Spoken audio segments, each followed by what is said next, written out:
Hola a todos, yo soy Óscar Roldán de la Universidad de Valencia y voy a impartir la charla titulada Creatividad en alumnos de talento matemático, un estudio exploratorio, que es un trabajo conjunto con Irene Ferrando de la misma universidad. Comenzaré introduciendo el tema, hablando del marco teórico y del objetivo del trabajo, después diré cómo se llevó a cabo la experiencia y por último haré una breve discusión de los resultados y conclusiones obtenidas. Comencemos. La problemática de los alumnos con altas capacidades matemáticas, como sabemos, es que muchas veces no se les detecta o trata adecuadamente. El estudio de esta problemática está en auge en la actualidad. En 2014, Jaime y Gutiérrez publicaron un artículo donde se recopilaba toda una compilación de datos al respecto, entre los que se incluían características que suelen presentar este tipo de alumnos, como su rapidez y originalidad al resolver problemas, y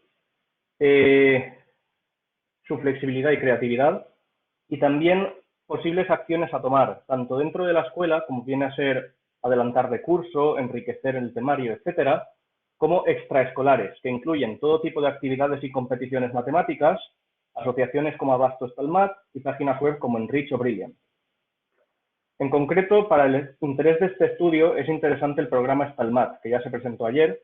Stalmat es un acrónimo de estímulo del talento matemático, fue creado por Miguel de Guzmán en Madrid en 1998 y es un proyecto nacional en el que cada año se selecciona a alumnos de toda España de unos 12 años en base a su creatividad al resolver problemas y se les forma extracurricularmente para potenciar su talento. Muchos autores defienden las llamadas Multiple Solution Tasks, o MST para abreviar, como herramienta para detectar y entrenar el talento matemático.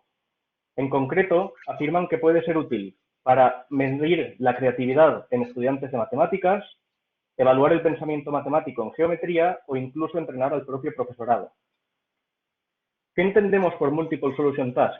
Pues son simplemente tareas en las que el objetivo es resolver un problema de varias formas distintas, por varios caminos. Para entender mejor qué entendemos por soluciones distintas, vamos a ver un pequeño ejemplo.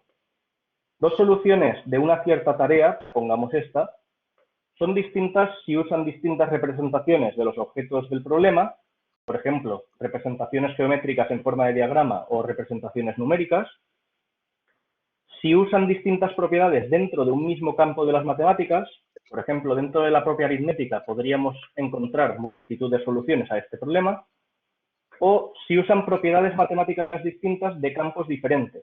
Aquí podríamos considerar, por ejemplo, soluciones puramente algebraicas, como usar progresiones aritméticas para resolver el problema. Para medir la creatividad en alumnos usando las Multiple Solution Tasks, primero necesitamos una serie de conceptos. En primer lugar, un espacio de soluciones de una Multiple Solution Task no es más que un conjunto de las soluciones distintas que se pueden encontrar a la misma. La fluidez viene a ser la continuidad de las ideas, el flujo de asociaciones. La flexibilidad viene asociada a los cambios de ideas, es decir, a poder afrontar problemas de distintas formas. Y por último, la originalidad viene caracterizada por una forma única de pensar, el ingenio en sí. La creatividad está influida tanto por la flexibilidad como por la originalidad. En 2007, Leikin y Lev sugirieron usar las MST para medir estos aspectos en base a una escala de puntuaciones 2, 4, 6 a una serie de soluciones a problemas. Y más tarde, en 2013, Leikin refinó esta escala por una logarítmica, pero con 1, 1, 10, ya que con el resultado final, era capaz de obtener información sobre los resultados particulares. Veamos un ejemplo de cómo se llevaría a cabo este tipo de evaluaciones. Consideremos el problema resolver este sistema de ecuaciones y consideremos el siguiente espacio de soluciones. Tenemos soluciones algebraicas como sustitución, igualación y reducción, solución por gráficas, solución por matrices e incluso solución usando que el sistema es simétrico. En este caso, para medir la fluidez, lo que haremos será medir cuántas soluciones se han dado simplemente. Para medir la flexibilidad, sumaremos 10 puntos por cada solución que sea de un tipo distinto a los ya dados. Por ejemplo, dar una solución por matrices y después una por gráficas. Sumaremos un punto por cada solución que sea del mismo tipo que uno ya dado. Por ejemplo, sustitución e igualación, y 0,1 puntos por soluciones que sean prácticamente idénticas a una ya dada, como igualación en X o igualación en Y. Para medir la originalidad, sumaremos 10 puntos por cada solución que sea completamente fuera de lo esperable. Por ejemplo, aquí usar que el sistema es simétrico. Sumaremos un punto por soluciones poco convencionales, pero dentro de lo esperable, como sería usar gráficas, y 0,1 puntos por cada solución que sea convencional, algorítmica, la que te enseñan en clase. Por ejemplo, sustitución. Y por último, la creatividad de cada solución será su flexibilidad multiplicada por la originalidad. Y después sumaremos los valores de cada una de las soluciones para obtener el total del problema. Una vez introducidos los conceptos, procedemos a decir el objetivo del trabajo, que no es más que analizar la relación existente entre creatividad, talento matemático y formación matemática sólida mediante el uso de MST por el procedimiento que acabo de describir. La tarea consistió en 4 problemas de matemáticas que cumplían una serie de características. Todos se podían resolver de varias formas, incluso por varias ramas de las matemáticas. Todos se podían comprender y resolver en secundaria, lo cual no significa que fueran fáciles, y todo dan pie a alguna solución más convencional y alguna más ingeniosa. En cuanto al origen de los problemas, 3 vinieron de un artículo de Leikin de 2011 y el cuarto fue un problema que propusimos para una olimpiada matemática. Y en cuanto a las condiciones de la prueba, tenía que hacerse individualmente, sin ayuda ni ningún tipo de trampas, y el tiempo total debía ser el mismo para todos, 2 horas o más, en concreto media hora por problema. Los problemas en cuestión eran los siguientes. Primero, en un triángulo rectángulo, probar que la mediana que va al ángulo recto mide lo mismo que media hipotenusa. Por ejemplo, si duplicásemos la figura, esto se vería claro. Segundo problema, si dos números a y b suman 1, ¿qué relación hay entre a cuadrado más b y b cuadrado más a? Que aquí, con hacer sustitución, por ejemplo, podrías resolverlo.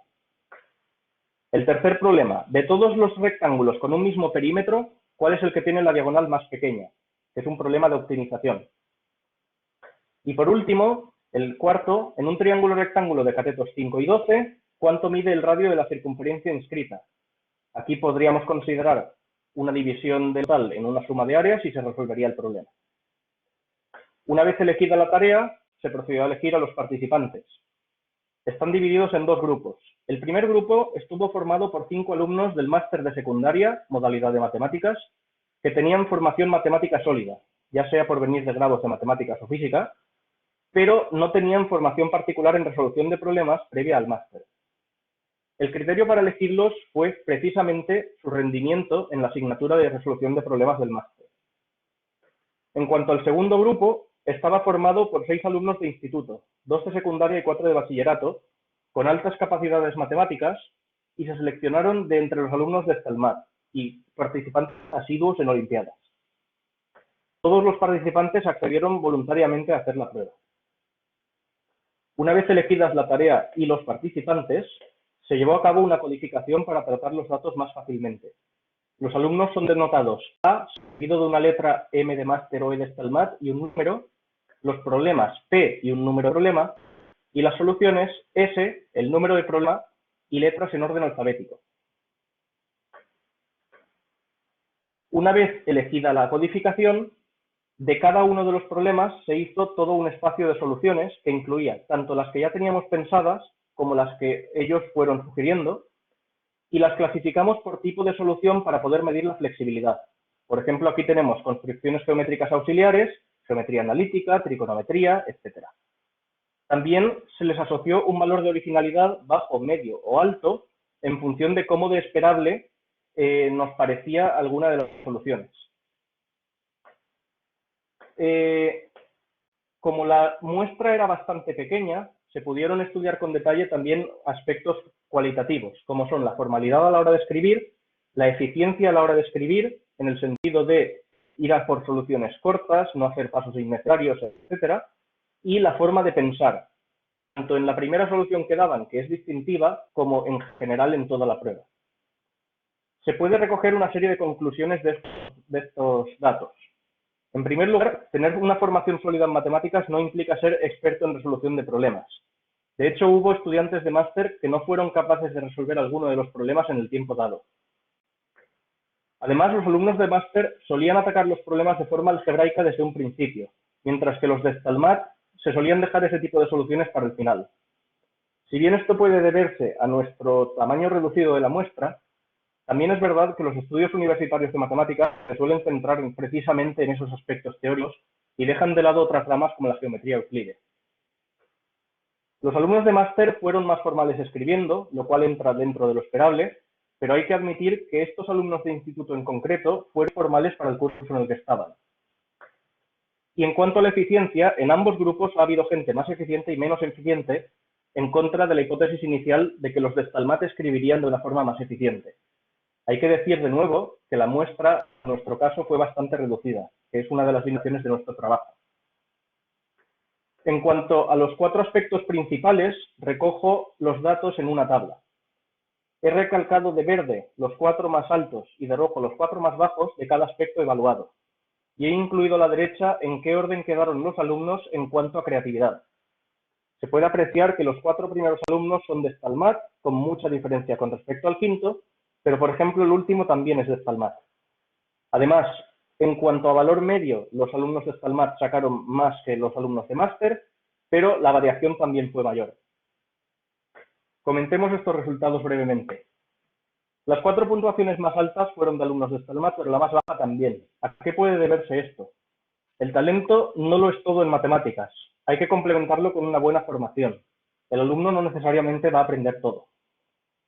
Además, no es cierto que por ir a un curso superior se te vaya a dar mejor resolver problemas. De hecho, de los 11 alumnos, el que más puntuación sacó y con mucha diferencia y destacó en todos los problemas fue el más joven de los 11. No es cierto tampoco que por entregar más soluciones vayas a tener más valor de creatividad. Por ejemplo, el alumno 10 tuvo más valor de creatividad que el 8 entregando menos soluciones. Hay que tener en cuenta que la originalidad también se evalúa, no solo la flexibilidad.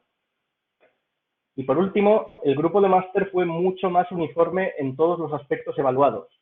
Y si bien esto puede deberse a los alumnos en particular que evaluamos, sí que es verdad que la formación matemática universitaria es estándar, es la misma para todos, uniformiza en cierta forma, mientras que el talento matemático es algo innato y distinto en cada individuo. Por último, nos gustaría añadir que el método propuesto por Leikin es bastante potente y permite medir estas cosas de forma muy sencilla, y los resultados obtenidos son esperables incluso para nuestra pequeña muestra. Dejo aquí algunas de las referencias principales que se han usado para este trabajo. La lista completa se puede consultar en la publicación en el libro de actas, y muchas gracias por vuestra atención.